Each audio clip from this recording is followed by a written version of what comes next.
में आगे बढ़े। संघर्ष तो दोनों को, अगर सफलता पानी तो संघर्ष, लेकिन दोनों के संघर्ष के स्तर में फर्क है, दोनों की मेहनत के स्तर में फर्क है कि आप उनको, जैसे मैंने कहा, संघर्ष दुगना करना पड़ता है या मेहनत दुगनी करनी पड़ती है। लेकिन उससे भी बड़ी बात यह है कि आज हम बोल रहे हैं कि कॉरपोरेट सेक्टर में या कहीं भी हो वह महिलाएं कम दिखाई देती हैं या बहुत ज्यादा हायर पोस्ट पर महिलाएं कम दिखाई देती हैं। वो कहीं ना कहीं मेंटलिटी और मानसिकता का स्तर है। मैं ये जरूर, बॉस मानना एक महिला को, ये बड़ा मुश्किल काम है। ये बड़ा मुश्किल काम है, बहुत बड़ा सवाल है ना। और ये जो चीज है ना, ये चीज निश्चित रूप से मेंटलिटी से, देखिए घर में भी अगर आप ये तो चाहेंगे कि महिलाएं सारी जिम्मेदारी निभाएं, सबका ध्यान रखें, घर की हर एक चीज संभालें, लेकिन अगर आप ये सोचेंगे कि वही पुरुष, जब अगर वो ये सोचे कि मुझे सारे डिसीजन ही महिला के कहने पर लेने पड़े, इस बात को वो स्वीकार नहीं करेगा।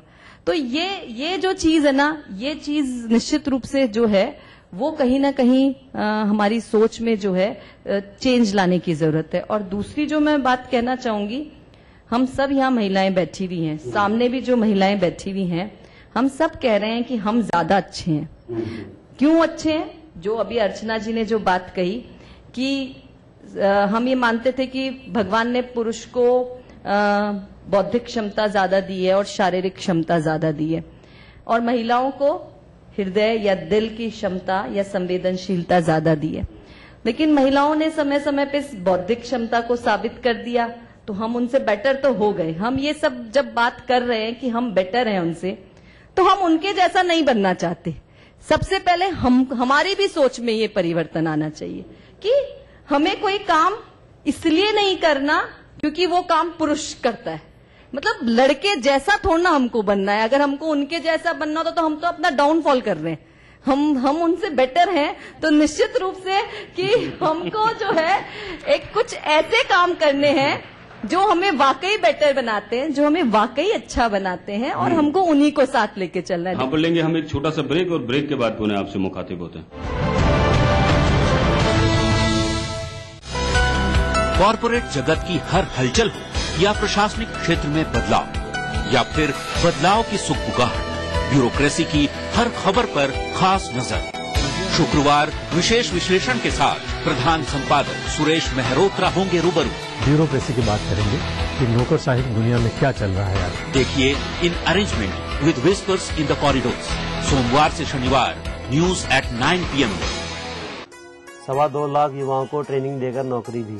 राज्य सरकार द्वारा 8 नए विश्वविद्यालय, निजी क्षेत्र में 33 नए विश्वविद्यालय और 652 कॉलेज। जोधपुर में IIT, एम्स और NIFT, उदयपुर में IIM, अजमेर में सेंट्रल यूनिवर्सिटी और बीकानेर में पशुधन विश्वविद्यालय। और 1 लाख से ज्यादा नौकरियां। सच बताऊं, बीते 4 सालों में सरकार के ठोस फैसलों में मिसाल कायम की है मेरी राजस्थान सरकार, जो सोचती है मेरे बारे में और आपके बारे में।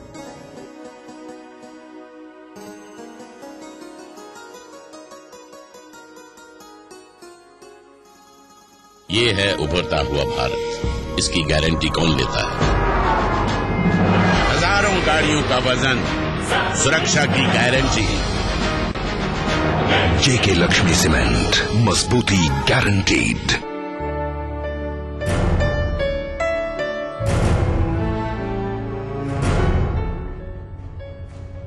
बेचैनी तो बढ़ेगी ही।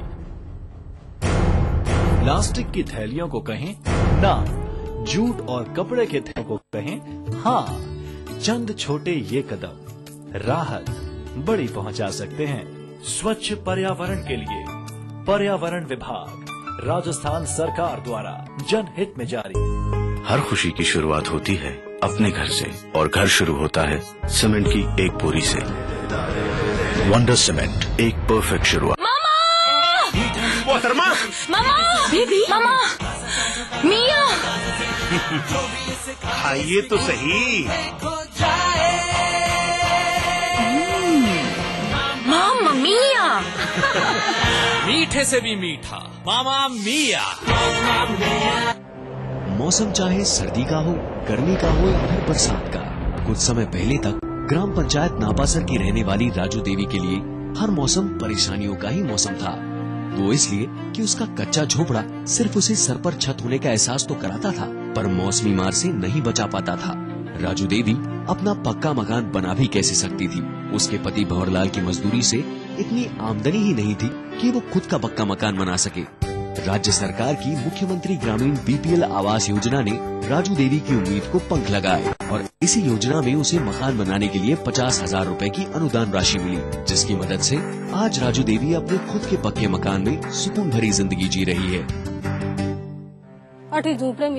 घणी बिल खाऊंती जन घणो चौं तो बरसात घणी बीज तो तिरपाल देऊं ता ऊपर सर्दी में सी में और मकान इंदिरा आवास वालों लोन दियो फायदो ही तमाम तो दुख मिट के सो आंधी है वे चेक हुआ और की जनता बना सुखी हो गयो बे 2 रुपया किलो दिया सरकार ने बहुत बहुत धन्यवाद माने मकान मिल रहे है गम मिल रहा सरकार।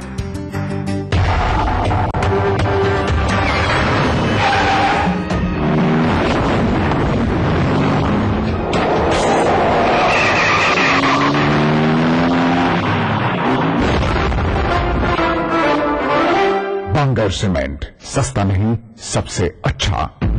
हजारों लड़कियां जन्म ही नहीं ले पाती सिर्फ इसलिए क्योंकि सबको बेटा चाहिए। हमें लोगों की सोच बदलनी होगी। इसका जिम्मा हम युवा पीढ़ी को भी लेना होगा। युवा धड़कन की गूंज फैलाए चारों ओर, लड़की लड़के का अंतर अब हम चाहे तो मोर। लिंग भेद का समाधान हो सकता है, इसके लिए जरूरत है आपकी भागीदारी की। आइए साथ मिलकर आगे बढ़ें।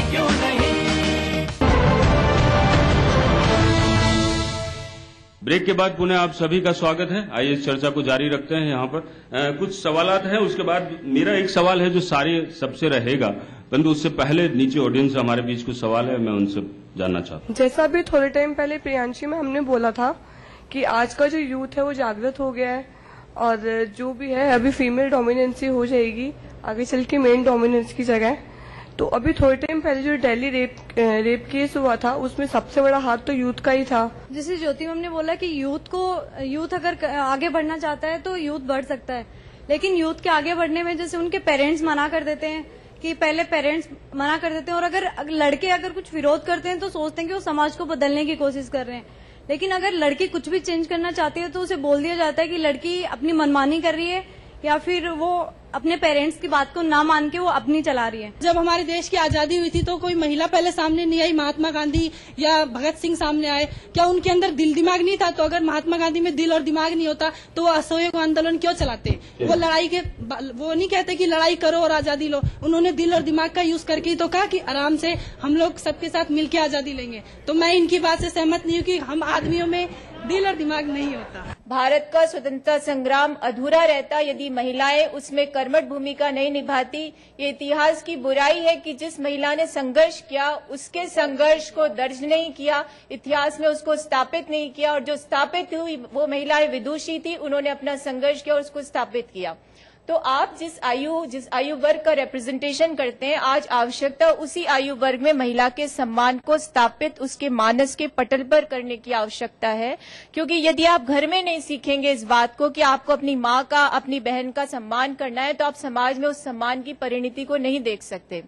मैं तो अतुल जी, जब कभी मुझे किसी महिलाओं की इस पर बात करनी होती तो मैं कहती हूँ कि दो विश्व है, एक हैव्स का, एक हैव नॉट्स का, जो डेवलप्ड नेशंस है और एक जो डेवलपिंग नेशंस है। एक तीसरा विश्व है जो महिलाओं का विश्व है, जिसको ना तो हैव्स ने स्वीकृति दी ना हैव नॉट्स ने दी। आपने देखा कि अमेरिका जैसा जो देश है, अभी आप देख रहे हैं सीरिया में, लीबिया में, सब जगह संघर्ष चल रहा है। तो यूनाइटेड नेशंस कहता है कि इस संघर्ष में बॉर्डर में विमेन ट्रैफिकिंग जो हो रही है, ट्रैफिकिंग इन पर्सन्स जो होती है, उसमें विमेन और चिल्ड्रन का सबसे बड़ा शोषण होता है। तो अमेरिका ने कहा कि इसको सब देशों ने प्रेशर बनाया अमेरिका पे कि आप ह्यूमन राइट्स के इतने बड़े पैरोकार हैं, आप कहते हैं ह्यूमन राइट्स के बारे में बात होनी चाहिए, आप इसमें विमेन इन ट्रैफिकिंग पर क्यों नहीं एक एग्रीमेंट करते, एक ट्रीटी करते कि इन महिलाओं का शोषण जो वॉर कंट्रीज हैं, जब पीस ट्रीटी हो तो इस पर पहली वरीयता हो।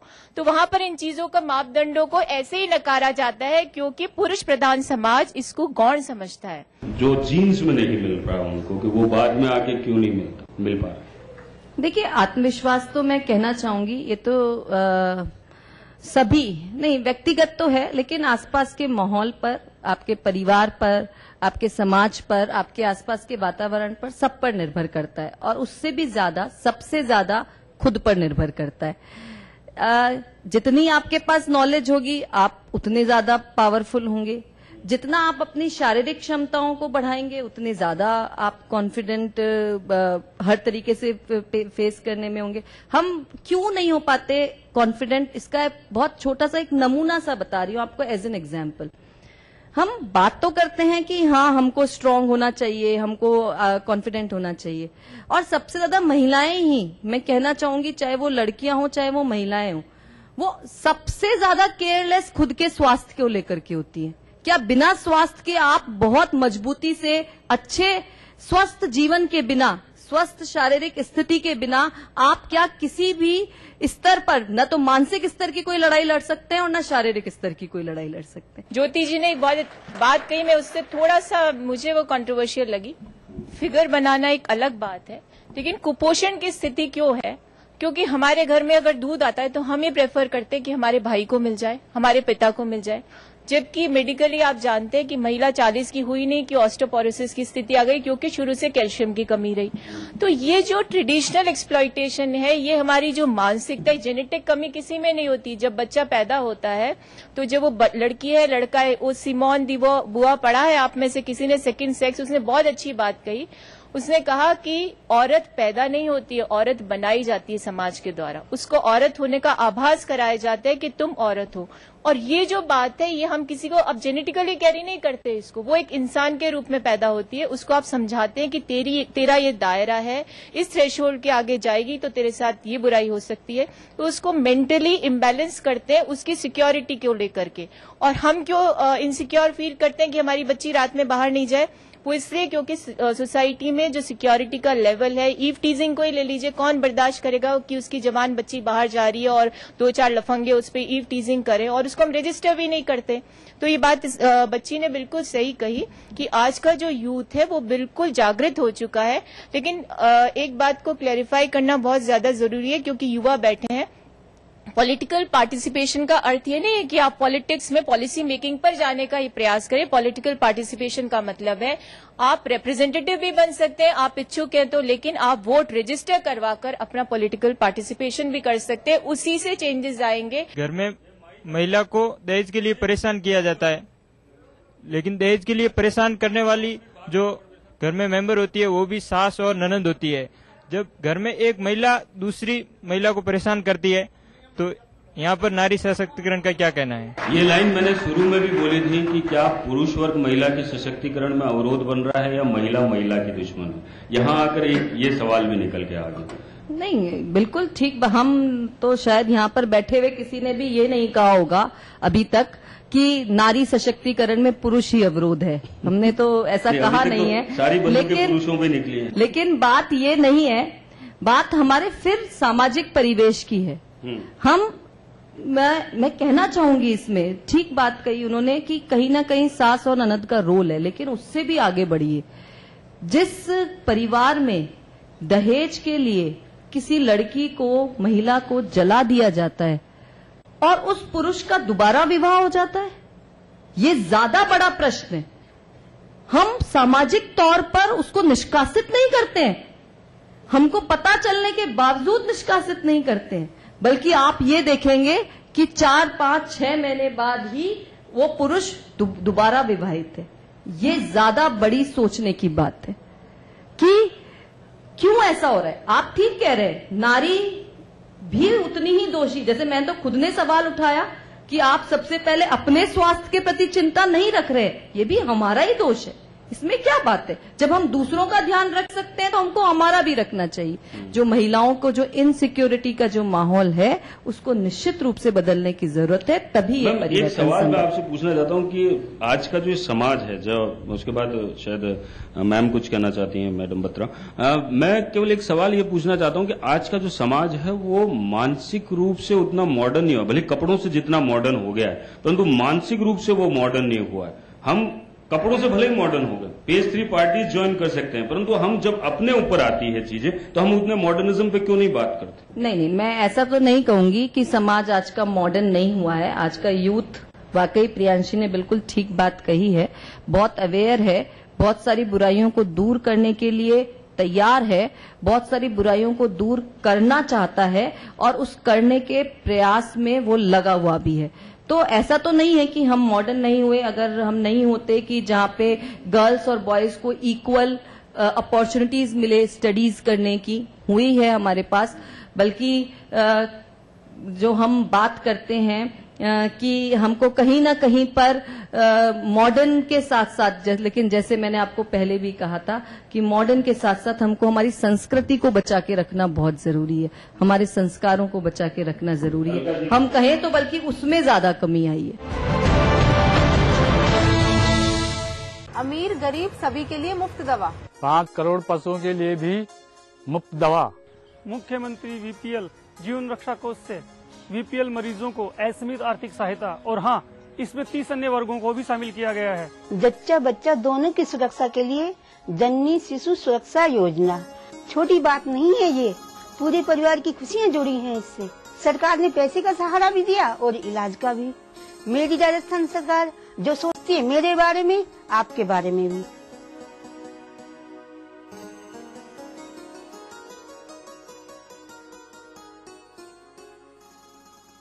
खुशियों के पीछे देखो खुशियाँ हैं खड़ी, छोटी से छोटी। हर खुशी की शुरुआत होती है अपने घर से, और घर शुरू होता है सीमेंट की एक बोरी से। वंडर सीमेंट, एक परफेक्ट शुरुआत।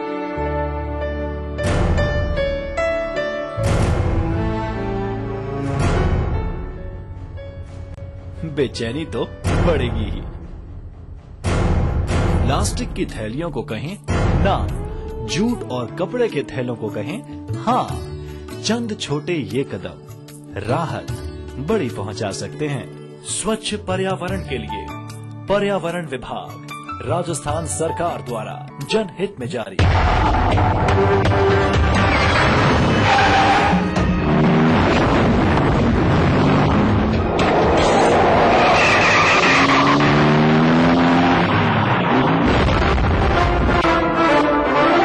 वंडर सीमेंट, सस्ता नहीं सबसे अच्छा। पापा चाय। पापा थोड़ा रेस्ट कर लेते, अभी अभी तो ठीक हुए हैं आप स्वाइन फ्लू से। बड़ा हवा बना रखा है इससे स्वाइन फ्लू का। 65 साल उम्र है मेरी, हार्ट पेशेंट भी हूँ। हम जैसे लोगों को स्वाइन फ्लू होने के चांसेस ज्यादा होते हैं। गले में थोड़ी तकलीफ हुई, जाहिर है जुकाम भी होना था, बुखार हुआ तेज, तुरंत डॉक्टर को दिखाया, जांच हुई, स्वाइन फ्लू निकला और तुरंत इलाज शुरू हो गया। और अब देखिए मैं बिल्कुल ठीक हूँ। अगर आप में से भी किसी को ऐसे लक्षण दिखे तो तुरंत जाओ, डॉक्टर को दिखाओ। शीघ्र उपचार, 100% बचाव।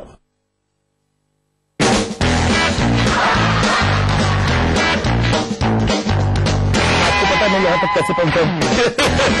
सुबह से स्टेशन की इतनी दूर की ट्रेन में आए, मैं थप्पड़ मारा अपने आप को, अगर आपने मेरा प्रोग्राम नहीं देखा।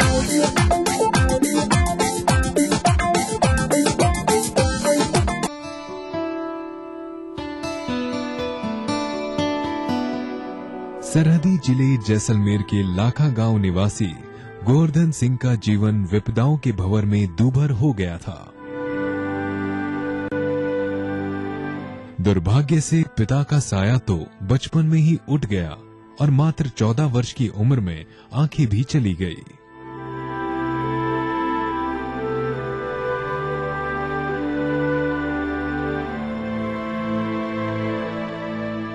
ऐसे दुखदाई हालात में उसकी जीवन ज्योति बनकर आई राज्य सरकार की ढेर सारी योजनाएं। एक ओर से विकलांगता पेंशन मिलने लगी तो दूसरी ओर अन्न सुरक्षा योजना के तहत 2 रुपए किलोग्राम की दर से अनाज भी मिलने लगा। यही नहीं, गोवर्धन सम्मान पूर्वक जीवन यापन कर सके, इसके लिए उसे आत्मनिर्भरता देना जरूरी था। इसी सोच के साथ उसका चयन सामाजिक न्याय एवं अधिकारिता विभाग की विश्वास योजना में जाकर 50,000 का ऋण मुहैया करवाया। आत्मविश्वास से भरपूर गोवर्धन ने इस ऋण से अपने छोटे से झोपड़े में किराना की दुकान खोल ली। इस दुकान के कारण गोवर्धन के लिए घर बैठे रोजगार का पक्का साधन हो गया और इसकी माली हालत भी काफी सुधर गई। योजना के लाभ से खुश गोवर्धन सिंह का कहना है कि राज्य सरकार की इन योजनाओं से उसके जीवन को एक नई रोशनी मिली है। आ नहीं सकते, जा नहीं सकते, ऐसे हुई सरकार में लोन मिला, पेंशन लगी 500 रुपए। विश्वास योजना में मेरे को 50,000 लोन मिला, उसमें 15,000 सब्सिडी मिली। मैं खुद कमा खा सकता है, मैं किसी पर निर्भर नहीं। सरकार ने पेंशन और दुकान चलाने के लिए लोन दिया, उसके लिए सरकार को बहुत बहुत धन्यवाद। डाइट और न्यूट्रिशन पे हमें जानकारी देंगी डॉक्टर अंजलि फाटक इस सप्ताह यू मी एंड हेल्थ में। आप जब भी ऑफिस से घर जा रहे हैं तो हल्का स्नैक्स लीजिए, कुछ भी जो भी आपके घर में बना हुआ हो वो ले सकते हैं, या सूप्स ले सकते हैं, या फ्रूट्स ले सकते हैं। तो देखना ना भूले यू मी एंड हेल्थ, सिर्फ ईटीवी राजस्थान।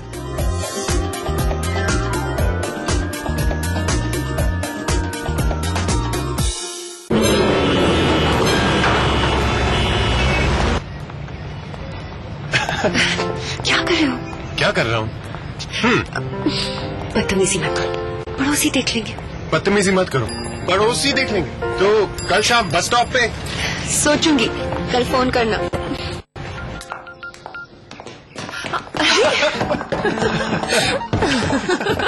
बंद करो ये पागलपन, बाबूजी देख लेंगे। बाबूजी देख लेंगे, पड़ोसी देख लेंगे, देखने दो।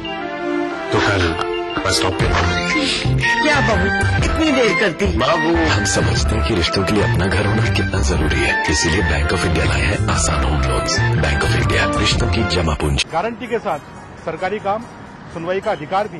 90 भी समाप्त, अब मुश्किल समाप्त। औद्योगिक क्षेत्र में सिंगल विंडो सिस्टम से अब निवेश की राहें हुई और भी आसान। अब माता पिता का भरण पोषण करना होगा।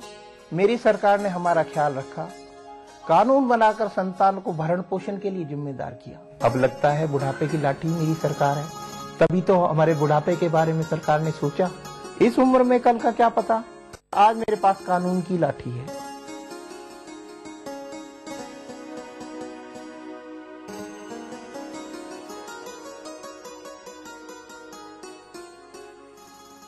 यही है, यही तो है मेरी शान, यही है, यही तो है हमारी शान, यही तो है हमारी शान। इसी पर है सबका भरोसा, जेपी सीमेंट। सबका फेवरेट वही जो है अंदर से सॉलिड, जेपी सीमेंट। मेरा फेवरेट, अब इंडिया का favourite.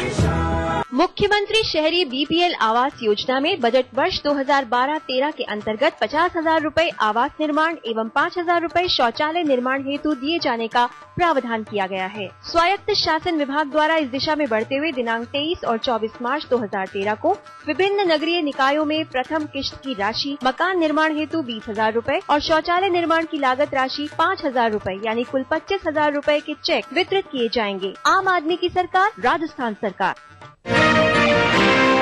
International quality hair colour अब और भी किफायती हो गया है। गार्नियर कलर नेचुरल्स छोटा पैक, ऑलिव ऑयल युक्त इसका क्रीम फॉर्मूला बालों को 100% कलर कर दे नेचुरल लुक। 2 बार तक चलने वाला गार्नियर कलर नेचुरल्स सिर्फ 65 रूपए में। अपने दुकानदार से मांगिए ब्रांड पावर ताकि आप खरीदें।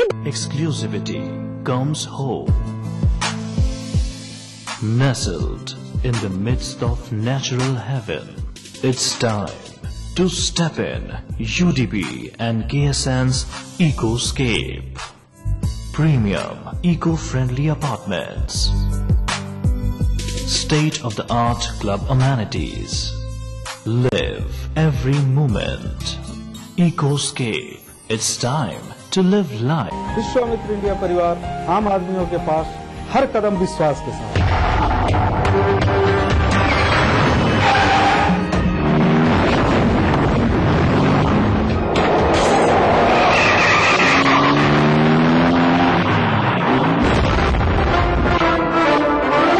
बांगर सीमेंट, सस्ता नहीं सबसे अच्छा। ये क्या है? इमली। हट, इमली चूसे और बच्ची बन जाए। बच्चे की माँ बन जाओ। चुप कर। अरे तुम फिर से चिल्ला रही हो? कितने सारे सवाल हैं। डिलीवरी, दवाइयों का खर्चा। ये लो, तुम इमली चूसो। सरकार अब दे रही है मुफ्त सुविधाएं, डिलीवरी, दवा, टेस्ट, खाना पीना और आने जाने के लिए गाड़ी भी, और नवजात शिशु के बीमार होने पर 30 दिन तक की मुफ्त सुविधाएं। जननी शिशु सुरक्षा कार्यक्रम, हर माँ और शिशु का अधिकार। अलका जी कुछ कहना चाह रहे हैं? सास और ननद बिल्कुल जरूरी है कि वो करती हैं, तो आप उसको देखिए कि वो सास और ननद के दिमाग में ये कैसे आया कि वो दहेज कम आया है।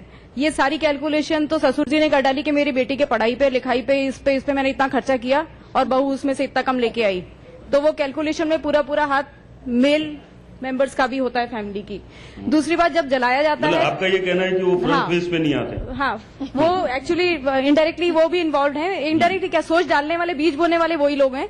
और दूसरा, जब जलाने का मौका आता है तो सास और ननद अकेली मिला के नहीं जलाती है, ससुर जी भी साथ में होते हैं और जेठ जी भी साथ में होते हैं। लेडी बोलती है कि घर में छोटा सा झगड़ा हुआ नहीं कि बोला जाता है कि मैं दहेज का केस कर दूंगी। Why it is so? बिल्कुल तार्किक बात आपने की है। आज अगर आप देखें तो जितने केसेस रजिस्टर होते हैं, मैं समझती हूँ, मैं उसका वो रेशो नहीं बताऊंगी क्योंकि बहुत बड़ी कंट्रोवर्सी है, लेकिन मैं अनुभव करती हूँ कि मैक्सिमम केसेस फ्रॉड रजिस्टर होते हैं। क्योंकि मैं जहां तक समझती हूँ, एक संस्कारित महिला जो होगी वो कभी भी अपने परिवार को तोड़ने के बारे में वो अपने ऊपर एट्रोसिटीज को बर्दाश्त करेगी। उन एट्रोसिटीज को बर्दाश्त करते हुए भी अपने परिवार को बचाने का प्रयास करती है। ये मैं किसी पर आक्षेप भी नहीं लगा रही हूँ, किसी को अदरवाइज देना भी नहीं चाहिए, लेकिन ये मेरा स्वयं का अनुभव है क्योंकि मैं समाज में काम करती हूँ। मेरे पास ही बहुत से लोग आते हैं। मैक्सिमम केसेस जो हैं वो महिलाएं रजिस्टर करती हैं जो स्वतंत्रता और स्वच्छंदता में फर्क नहीं जानती। वो स्वतंत्र होने के अर्थ को स्वच्छंद होना समझती हैं।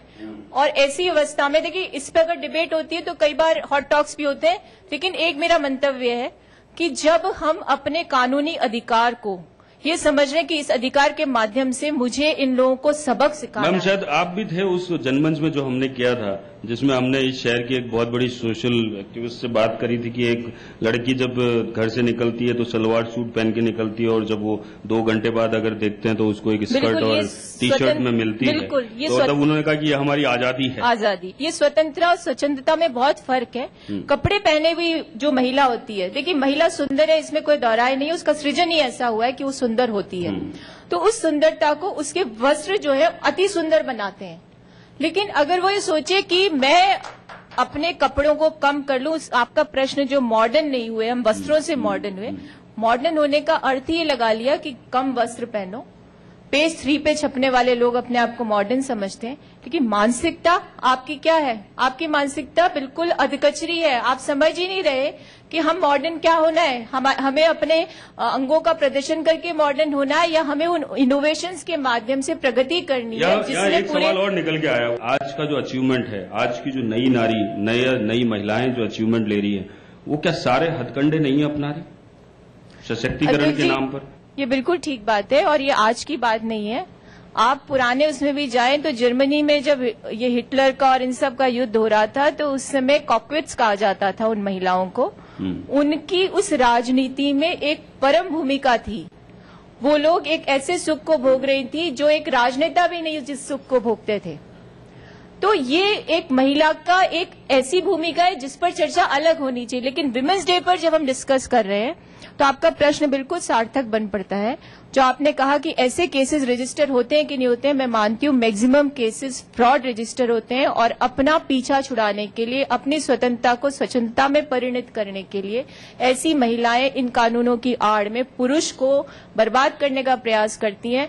तो मैं कहना चाहूंगी कि हमें प्रो वुमन होने के लिए एंटी मैन होना जरूरी नहीं है, क्योंकि दोनों पहिए बराबर चलने चाहिए। और ये जब बराबर चलेंगे तो सोसाइटी जो है, गाड़ी का एक पहिया डगमगा जाएगा तो वो गाड़ी पलट जाएगी। तो गाड़ी बराबर चले तो पुरुष और महिला कंधे से कंधा मिलाकर चले। आखिर दौर में एक सवाल मैं सबसे लेना चाहता हूँ, सबसे पहले प्रियांशी से लेना चाहता हूँ। क्या ये समाज जो पुरुष प्रधान समाज है कभी नारी प्रधान समाज बन पाएगा? बिल्कुल बनेगा और अब तो बन भी रहा है। ऐसी कोई बात नहीं है, हमारी प्रेसिडेंट भी प्रतिभा पाटिल थी। ऐसी कोई बात नहीं है कि नारी प्रधान नहीं बनेगा, अब बनेगा। अब समय आ रहा है, अवेयरनेस आ रही है, प्रोटेस्ट हो रहे हैं, चेंज आ रहा है, अपने सिस्टम में चेंज आ रहा है, गवर्नमेंट भी जाग रही है, बजट में महिलाओं को आगे रखा है। तो अब धीरे धीरे स्टेप्स हैं, धीरे धीरे स्टेप्स करते करते करते होएगा। मुझे ये लगता है कि हमें समान अधिकार मिलना चाहिए और अब तो मेरे ख्याल से वो